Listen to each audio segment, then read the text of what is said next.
ভাইরা আমার, এর জন্য ইবাদত পাওয়ার যোগ্য একমাত্র আল্লাহ সুবহানাহু ওয়া তাআলা। ইবাদত কাকে বলে?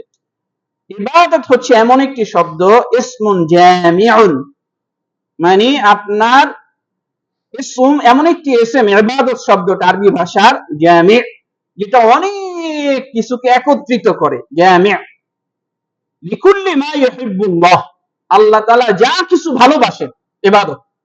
আল্লাহ যা কিছু ভালোবাসেন আপনিও তা ভালোবাসেন ইবাদত।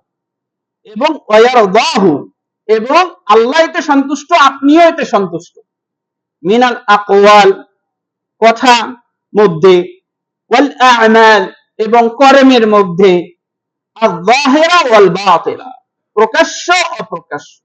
অন্তরের যত কর্ম আছে আল্লাহ যেটা ভালোবাসেন আপনি সেটাকে ভালোবাসেন। বাহ্যিক যত কর্ম আছে আল্লাহ যেগুলাকে ভালোবাসেন আপনিও সেগুলাকে ভালোবাসেন।